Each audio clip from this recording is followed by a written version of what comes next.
Samantala, pinagplanuhan at ginastusan, yan ang lumalabas sa investigasyon ng pulisya sa pagpatay kay Negros Oriental Governor Roel Degamo.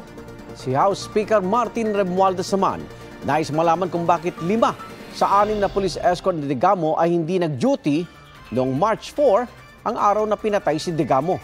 May unang balita sina Emil Sumangil at Chino Gaston.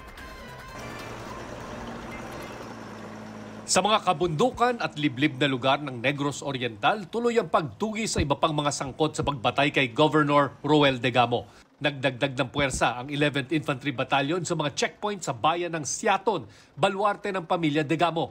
Binabantayan din ang mga border ng lalawigan. We do not discount the fact na may pwede pang magalugad doon. We know na hindi sila ganun kapamilyar sa bundok.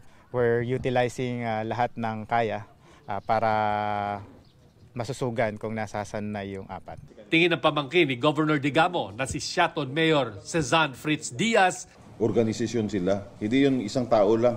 Itong suspect, hindi lang siya.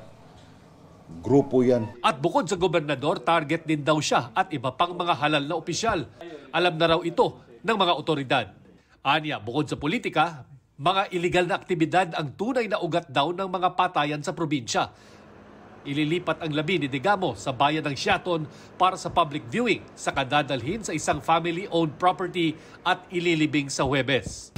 Sabi ng PNP, pinagplanuhan at ginastusan ang pagpatay. Batay raw sa mga testimonya ng mga inarestong suspect. Pinaiimbestiga naman ni House Speaker Martin Romualdez sa Kamara kung bakit 5 sa 6 na police escort ni Degamo ang hindi nag-duty noong March 4 kung kailan itinumba siya at 8 iba pa. Lalo't nauna nang nag-report si Degamo na may banta sa kanyang buhay. Iniimbestigahan na rin daw ito ng PNP. Ito ang unang balita. Emil Sumangil. Chino Gaston para sa GMA Integrated News.